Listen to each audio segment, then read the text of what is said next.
Good afternoon, and welcome to The Road to Freedom. This is The Road to Recovery, The Road to Freedom with Mark. This is my half-hourly slot, or 28-minute slot every Friday, where I bring to you one of my stories from my adventures around New Zealand and my travels overseas. I spent about 7.5 years, a couple of years in Africa and quite some time in Europe. I lived a long time out of New Zealand, and I had my struggles, but I had wonderful times too, and I've written a few stories about them. But mostly the show is about dealing with mental illness, dealing with depression and bipolar and obsessive compulsive disorder, as some of us have to do. And I've suffered from depression pretty much all of my life. I could just about put my finger on it since I was 4.5. So it's just over 50 years. And it takes a long, long time sometimes to understand what's going on.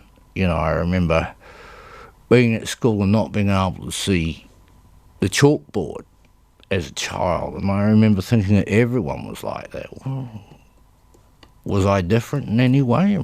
I wasn't aware of it, but slowly but surely it dawned on me. And if you have to do things yourself, they dawn on you slowly, because you think down certain lines and you don't necessarily look round corners or consider something perhaps not right. You always assume that you're as normal as everybody else, but of course you're not. Every single person on this earth is different. And we suffer to different degrees.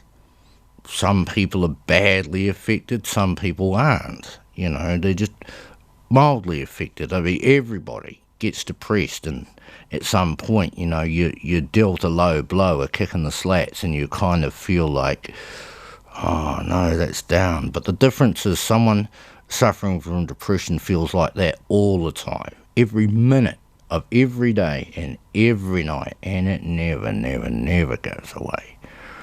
There are better times and worse times. Well, I'd say there's bad times and there's worse times. Sometimes there seems no escape, and it seems suffocating, and all you want is to get out, to somehow make this stop.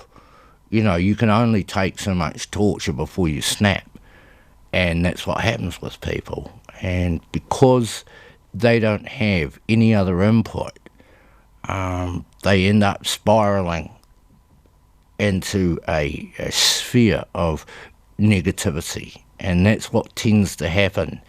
You get down and you focus on that down, and you don't focus on up, because you're never going to think that way. You're heading down, you're spiraling, the old death spiral. And what it takes to change people is a different perspective. It's the old idea of two minds are better than one. And that's where you come in. If you're not suffering from depression, or not too badly, or maybe you've recovered, it is up to you to make a difference. And it's not up to a psychologist or a psychiatrist or the government or some benevolent philanthropist to help us out. It's about you and me. We are in this walker together, and either we paddle in opposite directions and we go round and round until we die a useless death, or we work together and make this a better place. So, to that lady, that fat old lady with the brown hair and the brown dog outside the Swan last Sunday, who I stopped for while you mucked around, and I waited patiently for you to cross that crossing, and you walked across there and turned away from me. And I thought to myself at that moment, yeah, that's what's wrong with this world. Now, you didn't have to look at me. If that makes you feel uncomfortable, I understand that. You didn't have to say thank you, All you had to do was lift one hand. That's it. Just acknowledge me. Just acknowledge me. You, madam, are the problem. You are the cancer in society, because you turn away from me as if I was something that was stuck on the bottom of your shoe. How much would it cost to lift your hand? How much effort, how much money, how much strain just to lift your hand and acknowledge that I did something nice for you? It encourages me to continue to do so. And that is what you need to do. Being ignorant, turning away, treating people like that, that is what is wrong with our society today. People who don't just show common courtesy, respect for each other. That is what it's all about, and that's where it begins. When we disrespect people, when we disrespect children in particular, they get the message all right. Oh yes, they know. They're not good enough. They're not worthy. They're not important. In fact, they're less than.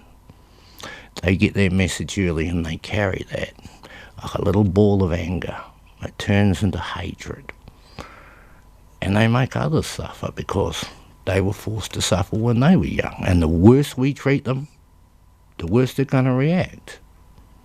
Every action has an opposite and equal reaction, even in human society, in the way we treat each other. Treat each other badly, bad will happen. It'll come back.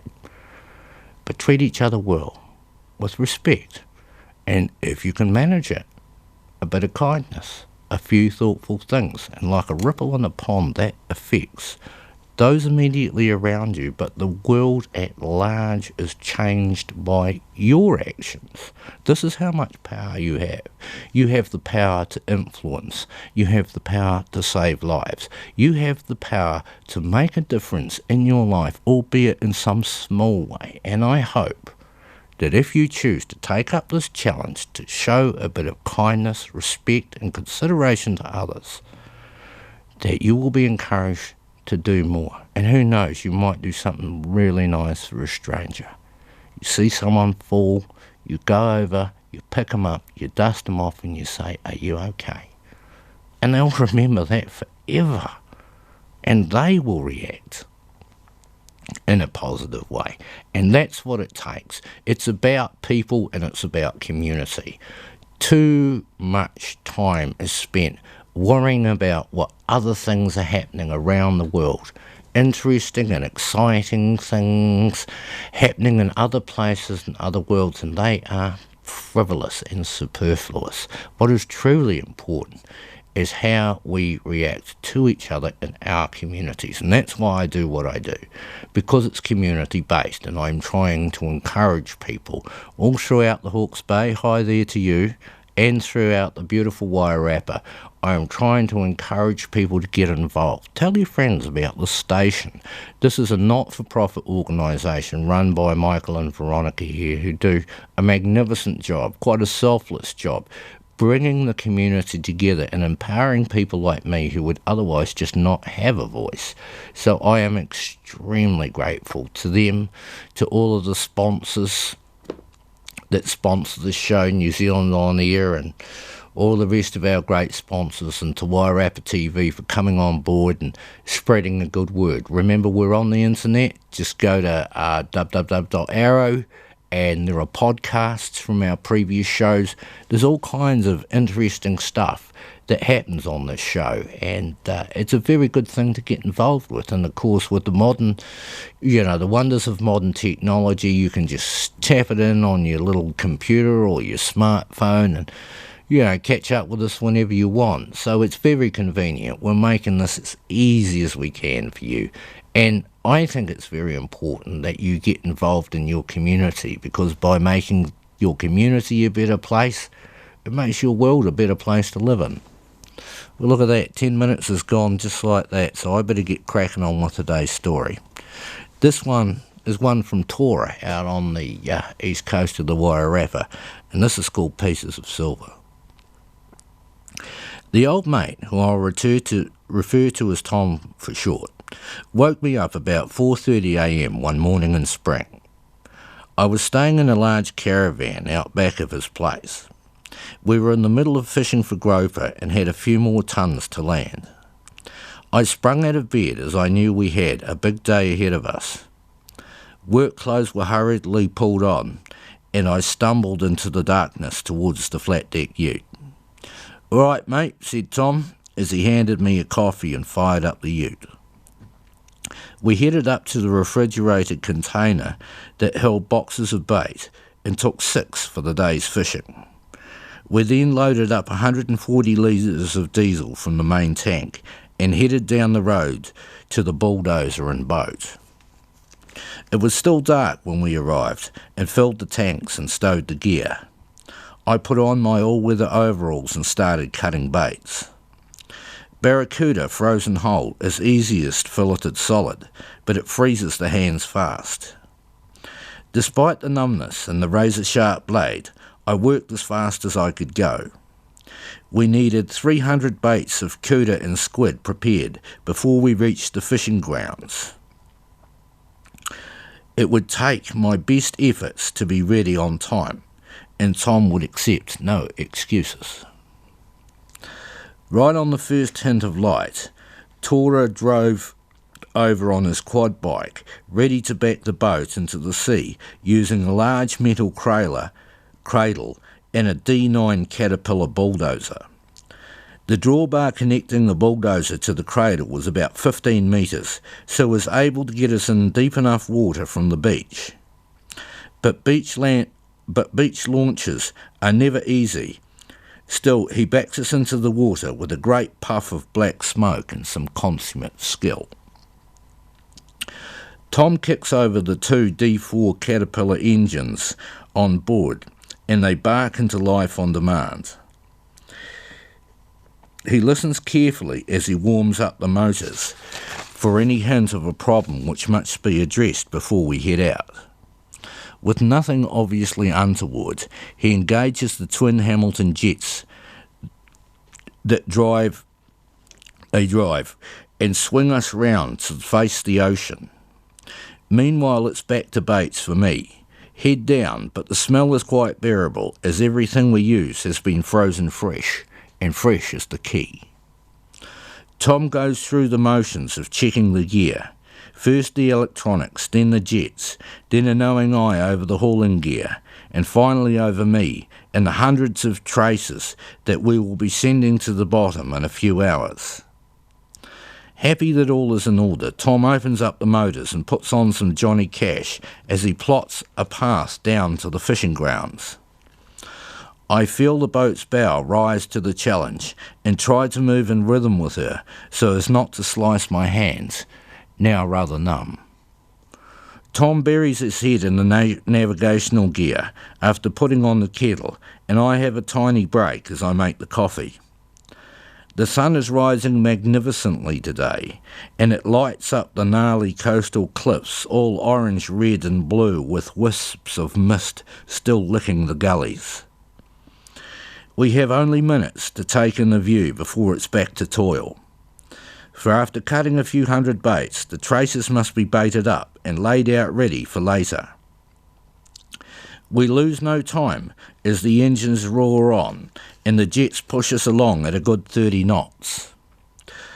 It's not easy getting all the baits ready in time, but I battle on and check all the main lines, floats, anchors, clips, traces and ropes in sequence, exactly how Tom showed me.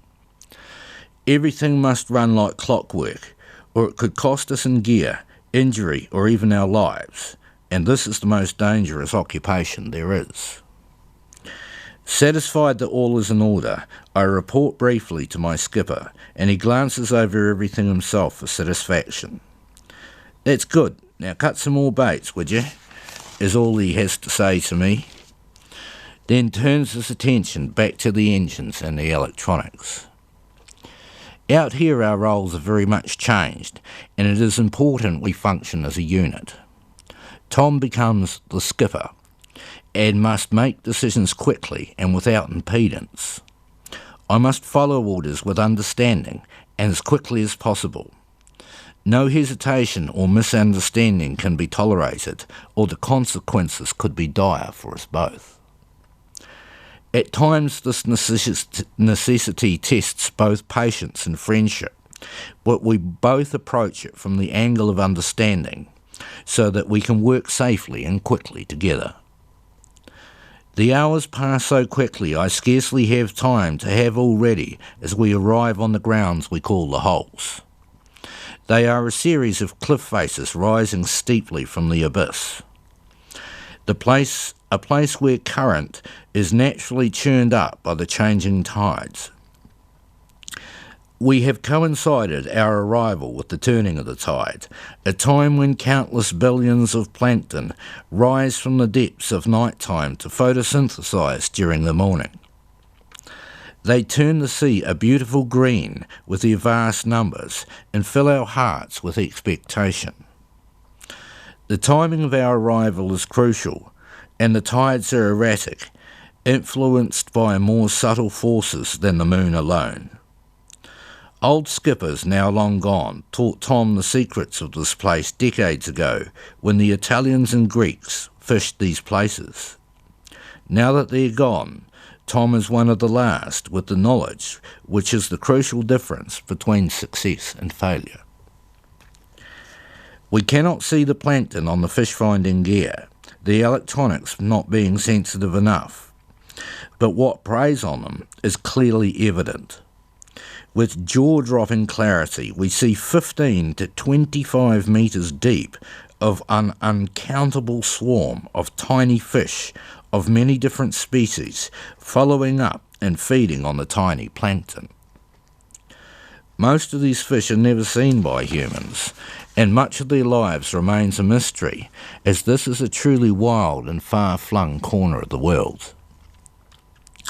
What feeds on them is our glittering prize, our pieces of silver.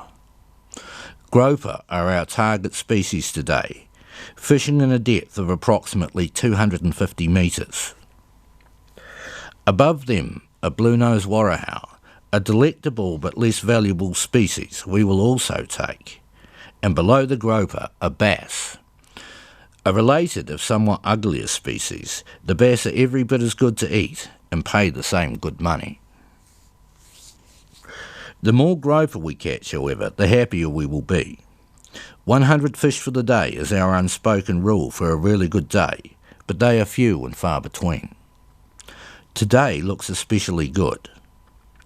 Tom snoops around with his electronic gear, cruising slowly over the cliff faces as the sonar shows signs of promise everywhere. We're in no rush at this point, as timing is everything. We must have the baits at exactly the right place and depth to get amongst our prize, so we must sum up our line of attack before we move. During this time, the most incredible transition takes place. Until now, we have been tracked by the great royal albatross. They have been soaring majestically high up on the thermals, watching and waiting patiently. Now as we slow, they descend with anticipation of an ensuing feast. And they are only the first wave. Other albatross and mollymawks, a little smaller, arrive on the scene. Half a dozen soon become many dozen of these magnificent masters of the sky. In turn, these attract other ocean-going birds, like painted pigeons, which swim under the water as if they were flying. Within half an hour, we already have a small city of chattering birds, moving expectantly before a bait has touched the water. We come around again, along the now plotted course, and begin our fishing in earnest. We start by tying an anchor or peck on the bottom of the main line, then lower this by hand until after a few metres we start clipping on traces with a baited hook at the other end. Each main line takes 25 to 33 baited traces over some 50 metres in length. The main line is in turn attached to rope, which is knotted every 50 metres so we can count it out as it descends the depths. This job must be done at breakneck speed, so the anchor finds exactly the right spot on the cliff face where the groper are feeding. Tom must calculate drift as well as drop. Only the experience of many thousands of drops has taught him the right way. As the first drop speeds away, Tom keeps one eye on the sonar as I count out 200 metres of rope, then tie 2 large floats to the top and send them off to mark the drop. Tom marks it for reference on the plotter. We move on to the next cliff face and the procedure starts again, then a third and a fourth. By the time we have finished 4 drops and stop for a coffee, it's time to go back and start hauling. I hook up the large floats over the davit arm and Tom engages the hydraulic hauler. As the rope tenses, we can feel the groper wriggling on the other ends. The myriad of birds seems to anticipate the action as the first few hooks come up empty. Tom unclips the traces and I remove the now used baits and throw them overboard to the noisy waiting birds. But soon we see colour and 6 beautiful silver grey groper float to the surface, each weighing about 10 kilos. Tom unclips them and I remove the hooks so they can be gutted immediately. We rebait and drop the line again and slowly motor up to the next line as Tom expertly removes their heads with great thwacks of his large knife. Then he slices their bellies open and quickly removes all of the guts from these beasts and hurls it overboard, and pandemonium breaks out amongst the birds. The huge royal albatross barge their way in, using their hooked beaks to tear at the large livers and other offal before it sinks down. Small groups of squabbling birds are left in our wake as smaller birds pick off what they can from the albatross. The second line is more successful and a dozen groper come up, and I am soon hard at work on my knees, flushing out blood from the carcasses with a saltwater hose and cleaning off any remaining guts. I am soon covered in blood and guts, but I ignore this as it slowly turns into a good day's catch. The third line is better still, with some 20 fish landing on deck, and we increase the pace. The fish are going down the hold as quickly as I can manage, but I have trouble keeping up with the pace as Tom hews and hacks at a mighty rate. At least 3 dozen albatross alone are now squabbling and gorging themselves as we resemble a city of birds on the water. The fourth line, which promises to make our day, starts to come up, then suddenly straightens and slows, then starts again. Tom and I shoot each other worried glances as we hesitate. We stare down into the depths for answers as the first hooks come up straightened out, as if some massive fish have torn both baits and fish from the traces. A few more great tugs, and it dawns upon us that we are being robbed. We stare down into the green depths for answers, and slowly the huge black shape of a whale comes into view, plucking groper off the hooks like a bunch of grapes. Stunned at the audacity of these creatures, we are mesmerised for a minute, as we are helpless to respond. "Dirty, rotten bastard," swears Tom under his breath, as the pod of whales starts to ascend, their black and white markings coming into view.